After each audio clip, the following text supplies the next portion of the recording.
Friends, आज का जो हमारा टॉपिक है वो है भारतीय अर्थव्यवस्था पर यूक्रेन और रूस युद्ध का प्रभाव। फ्रेंड्स, आप लोग देख ही रहे होंगे कि 11 दिन के करीब हो चुके हैं, 11 दिन हो चुके हैं इस युद्ध को शुरू हुए, और जो कि अभी थमने का नाम नहीं ले रहा है। पता नहीं इसका क्या परिणाम होगा।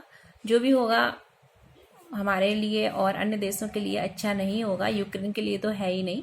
और रशिया को भी इससे काफ़ी नुकसान ही हुआ है, क्योंकि उसके बहुत सारे सैनिक, बहुत सारे जो मतलब बहुत सारी उसके जो सैनिक थे, और उसको भी काफ़ी क्षति हुई है, क्योंकि वो भी इस युद्ध में मारे गए हैं। उसके बहुत सारी मिसाइल्स, टैंक, तोप वो भी नष्ट हुए हैं। तो युद्ध कोई भी हो, उससे नुकसान तो दो देशों के अलावा अन्य जो देश होते हैं उनको भी होता है। तो इसी तरीके से हमारा जो ये भारत है, तो इस भारत पर भी इस जो ये हम अगर मैप में देखें तो ये रहा यूक्रेन और ये रहा रशिया। ग्रीन ग्रीन जो आपको दिख रहा है, तो रशिया और यूक्रेन के बीच जो युद्ध है, तो इसका हमारे भारत की अर्थव्यवस्था पर भी काफ़ी गहरा प्रभाव है। क्योंकि हमारे भारत से ये जो देश हैं, दो देश रशिया और यूक्रेन, इनको काफ़ी कुछ चीज़ें निर्यात की जाती हैं, और इन दो देशों से हमारा जो देश भारत है उसको काफ़ी चीज़ें ये आयात करता है। तो ये जो अर्थव्यवस्था है उस पर काफ़ी गहरा प्रभाव पड़ा है, क्योंकि आयात निर्यात जो है वो काफ़ी बाधित हो गया है। और आपने देखा ही होगा कि पेट्रोल वगैरह की कीमतें जो हैं वो बढ़ रही हैं, और हमारा जो खाद्यान्न फसल गेहूं है, इस पर भी काफ़ी प्रभाव आपको दिखाई दे रहा है कि इसकी कीमतें अभी देखिए कुछ ही दिनों के अंदर से काफ़ी ज़्यादा बढ़ चुकी हैं। तो हम देखते हैं कि रशिया और यूक्रेन से कौन कौन सी चीज़ें भारत को इम्पोर्ट और एक्सपोर्ट होती हैं, तो इसका भारत की अर्थव्यवस्था पर क्या प्रभाव है, चलिए देखते हैं। तो अगर हम बात करें रशिया की, तो जो रूस है रशिया, तो उससे उसमें रशिया से क्या क्या रशिया में पाया जाता है और किस किस का वो उत्पादक है, क्या क्या निर्यात करता है, अगर देखें हम तो जो ऑयल यानी कि जो ऑयल है, तेल का एक काफ़ी बड़ा उत्पादक है, ठीक है। और इसके साथ साथ ही जो नेचुरल गैस होती है, नेचुरल गैस का भी एक बहुत बड़ा उत्पादक कंट्री है रशिया। साथ ही कोयले का निर्यातक है और गेहूं का भी वो निर्यात करता है। इसके अतिरिक्त अगर हम देखें तो पोटास, यानी कि पोटास जो उर्वरक है, ठीक है, उर्वरक में यूज़ होता है पोटास उर्वरक, तो उसका भी एक बहुत बड़ा उत्पादक है। इसके साथ ही जो एडिबल ऑयल में अगर हम बात करें तो सूरजमुखी का तेल यानी कि सनफ्लावर ऑयल, तो सनफ्लावर ऑयल का भी वो निर्यात करता है, ठीक है। इसके साथ ही अगर हम यूक्रेन की बात करें तो जो यूक्रेन है वो गेहूं का एक निर्यातक देश है। अगर हम देखें तो 5th नंबर का निर्यातक देश है। मक्के का भी निर्यात करता है, यानी मक्का भी यहाँ होता है। इसके साथ ही सूरजमुखी का भी ये निर्यात करता है, ठीक है।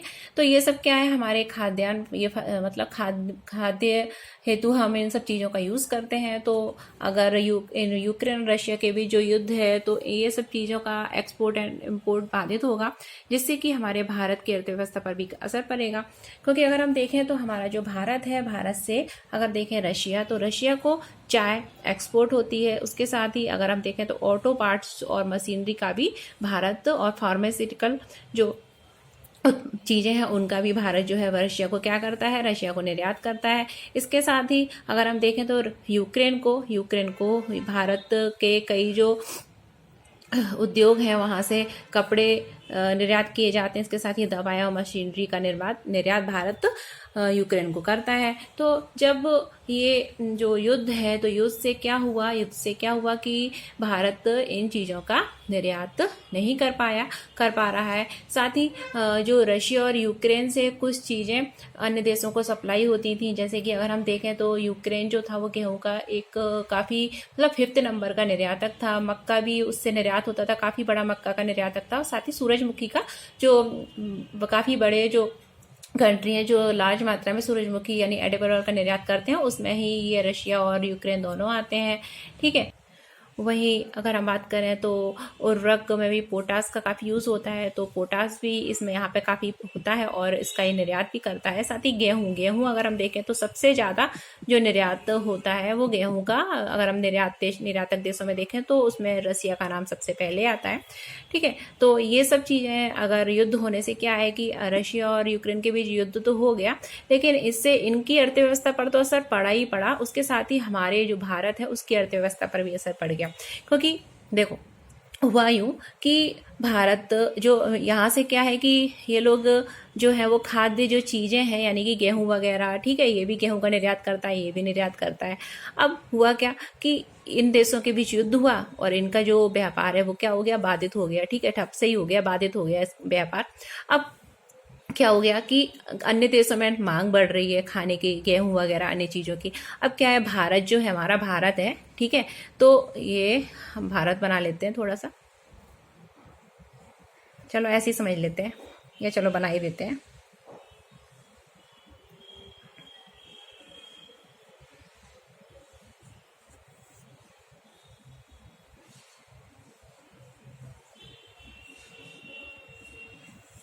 तो अब देखो क्या हुआ कि यहाँ पे युद्ध हो रहा है, ठीक है, ये मान ला यूक्रेन है और यहाँ पे क्या है, ये रशिया है, ठीक है।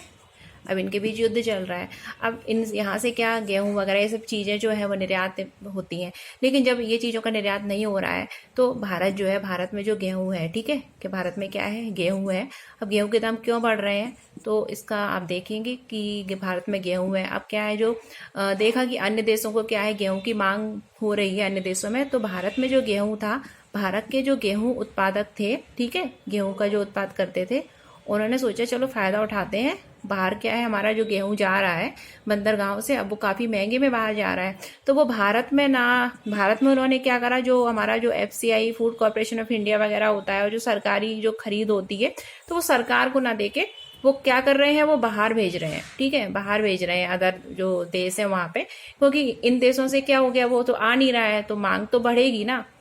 तो आपने पढ़ा होगा, ठीक है, कि मांग के अनुरूप ही क्या होती है, सप्लाई होती है, ठीक है, इकोनॉमी में पढ़ा होगा कि मांग और आपूर्ति, ठीक है, मांग आपूर्ति के बारे में नहीं पढ़ा हो तो पढ़ लेना। तो अन्य देशों में मांग बढ़ रही है, खाने के लिए गेहूं चाहिए, तो भारत से क्या है, गेहूं बाहर जा रहा है। अब बाहर जा रहा है तो भारत में सरकारी खरीद एक तो ठप बंद पड़ गई है, सरकार को क्या है, खरीद में कमी आई है, ठीक है। अब साथ ही निर्यात बहुत हो रहा है, भारत से निर्यात हो रहा है, तो हमारे जो उत्पादक है उनको तो लाभ हो रहा है, लेकिन सरकार के पास जो स्टॉक है उसमें तो कमी आ रही है ना। तो इससे क्या है कि हमारा जो गेहूं है वो इंडिया में क्या हो रहा है, महंगा हो रहा है, ठीक है। तो आप समझ गए होंगे कि इंडिया में गेहूं महंगा होने के कारण क्या है। अब इसके साथ ही क्या है, जो क्रूड ऑयल वगैरह जो कच्चा तेल है वो भारत आता है इन देशों से। अब क्या है, वो आ नहीं पा रहा है, तो क्या है, जो हमारे जो तेल की कीमतें हैं, आपने सुना होगा कि जो पेट्रोल है, डीजल है, उनकी कीमतें क्या है, दिन दोगुनी रात चौगुनी बढ़ रही हैं, ठीक है, पहले से ही बहुत बढ़ी हुई थी, अब और बढ़ रही हैं, ठीक है। अब इससे एक असर पड़ेगा, बाकी सब तो कुछ नहीं पड़ेगा, लेकिन एक असर क्या पड़ेगा कि हमारे जो हम लोग जो हैं वो क्या सोचेंगे कि पर्यावरण हितैषी ये कोई चीज़ लाई जाए जिससे कि क्या हो कि पेट्रोल की कीमत बढ़े, तो उसका हमारे यहाँ ऐसा कोई असर नहीं हो, तो हमें उसकी ओर ध्यान देना चाहिए। साथ ही जो सरकार है वो इन पर क्या, जो पेट्रोल वगैरह आधार आता है तो उस पर क्या लगाती है, टैक्स लगाती है, तो उसको टैक्स वैक्स कम करना चाहिए, ठीक है, ताकि आम आदमी की जो बजट है वो बिगड़े नहीं। तो आप लोग समझ ही गए होंगे कि भारतीय अर्थव्यवस्था पर क्या प्रभाव पड़ रहा है। तो इसलिए युद्ध चाहे किसी भी देश के बीच में क्यों ना हो, उसका असर जो है वो पूरे मतलब वैश्विक अर्थव्यवस्था पर पड़ता है। तो मिलते हैं हम अगले वीडियो में कोई नए टॉपिक के साथ। देखने के लिए धन्यवाद।